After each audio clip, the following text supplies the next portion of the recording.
sense that there was a massive divide. And when they came out with that rhetoric, and I remember George Osborne saying it for the Tory Party conference, we're all in it together. No. We know we're not all in it together.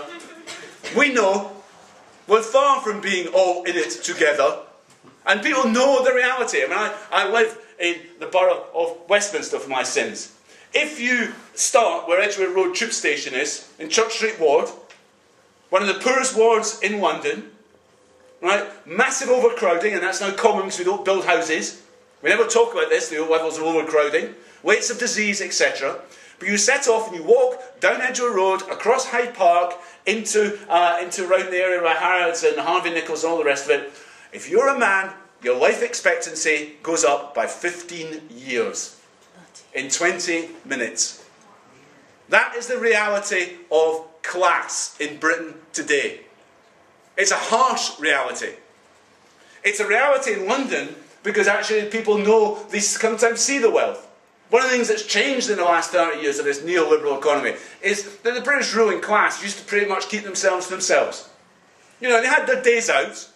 You know, they went to, what's that place on the Thames, they go for their boating holiday, and Henley, and they had these bits and pieces, but they pretty well kept themselves to themselves. Today, they flaunt it. They flaunt it. You know what the reality are. You can see it, you can sense it, and they flaunt their dislike and their hatred of you. You know, and one of the things I hate actually about, I'm going to divert off this, is just how nasty society has come. Not at the bottom, but at the top. From everything from TV shows based in humiliation, down to the work process and every other level. You think about it, actually what they've achieved over this last 30 years is constantly trying to encourage you to blame other people that you live beside and work beside. The most recent example really gets my goat. It's the so-called attack on feral children, a phrase I hate. And they turn around and say that somehow children of working people are evil. That's what they're implying. Well, let me just get it right. If you do what you've done to a country for 30 years, if you destroy communities, if you take away resources, if you exclude kids and their teens from school, if you hand out ASBOs like confetti to make sure that if kids do things like continue to play football on the street, they get a criminal record, if you do all that, what do you expect? And actually, most of these kids aren't. The kids in my street who got an ASBO, they get it basically for hanging out smoking a spliff. I prefer them to smoke a spliff than have 6 cans of Stella and start behaving like they would then. I much prefer them to be stoned out of their head because I'm much more amenable. I mean, you know, it turns out they're no problem to anyone. But you're encouraged to believe that these kids are a threat. You're encouraged to believe you can't take your children to the park because the park is full of preying paedophiles. But there aren't any paedophiles in the parks, actually. Child abuse is in the home. You're encouraged to believe that you can't go out at night because it's dangerous. And people lock themselves in. I would rather people were out at night in the streets and playing football and games and all the rest of it because it'd be safer. It's actually what creates the danger. You're encouraged to believe that your next door neighbour, a Muslim, if they're doing something suspicious, you've got to report them. You're encouraged all these things in a scapegoating way. And they try to play you off at work as well. That's what the privileged managers are about, actually. Is to try and get, get people buying into the deal. But the point I want to make is that I think actually the class struggle is coming back. And what Marx, I think, would say about Britain is we're going from a situation where working class people in Britain existed, got through the day, came home, watched EastEnders, had a can of lager, whatever it was that got them through the day. They basically existed.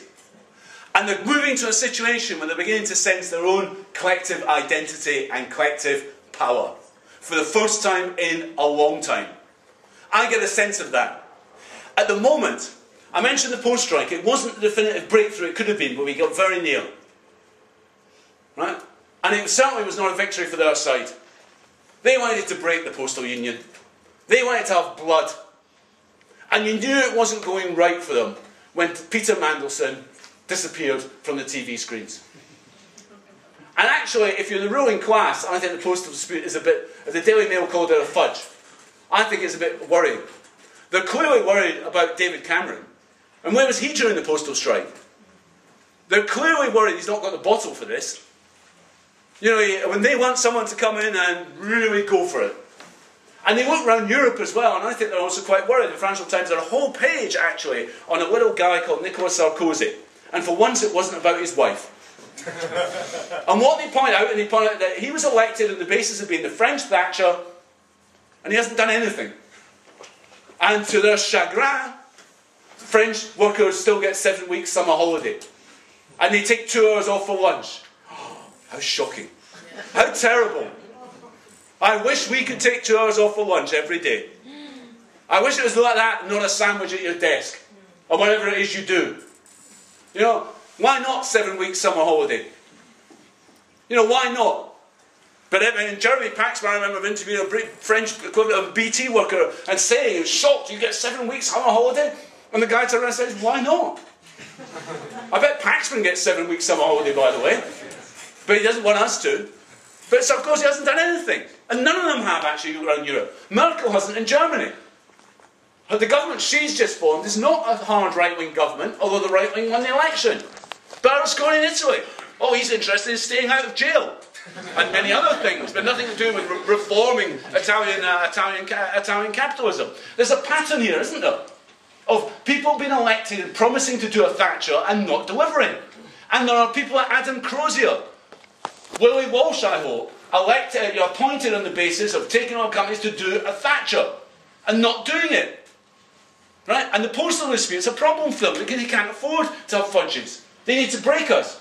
And actually the general pattern of struggle at the moment in Britain is one going our way and one that is increasing. Now, I'm not trying to say that means everything's hunky-dory. Actually, it is the reality, I think, of what's going on that's driving people to fight back. This week we profile a very interesting strike. Not because it's the biggest strike in Britain, in socialist worker. 250 Superdrug depot workers in a place called Southensel. We partly do it for those with memories. Southensel was the home of Frickley Pitt during the miners' strike. Right? It was one of the heat centres of militancy. But actually, you read the story, it could be thousands of communities in this country. Places ripped apart, places that were shut down, communities that have suffered all sorts of problems as a result of that. And then you read their story. And actually, it's not dissimilar from the story about the London bus strike that's going to take place tomorrow. They're fed up with bullying. They're fed up with low pay. They're fed up with the management that's out to try and union bust. They're fed up with just a general feeling of, actually I read it about the bus strike tomorrow, unfairness. And boy, are you in an unfair society. And they've taken strike action. And to be honest, that could be Tower Hamlets College. It could be Vestas in the Isle of Wight. It could be visiting in North London or Essex and anywhere. It could be any issue we're talking about at the moment. That's what's driving people to fight back. It's the point Marx makes. Capitalism drives people to fight back. Despite the ideas in their head. And then he turns around and says something else.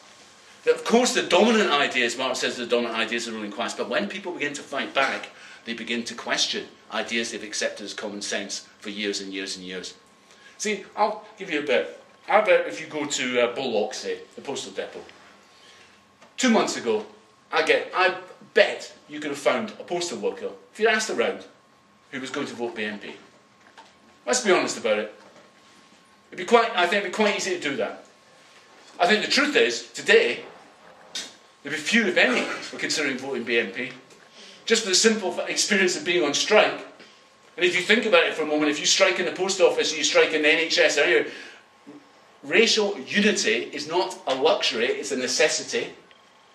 And it forces people to question that. Who are you standing with? I mean, actually, one of the things that annoys me when people go about racism and say it's the white working class, if you wander into the rich areas, how often do you see mixed relationships? Where do you see 2 white grandparents and 1 mixed race child? It's in areas like this, isn't it? It's in working class areas. Racism isn't a problem fundamentally of a white working class. Actually, people have integrated. They've created a situation where the predominant youth culture in this country is essentially Afro-Caribbean. And the patois, which I struggle hard to understand, which teenagers speak, is Afro-Caribbean.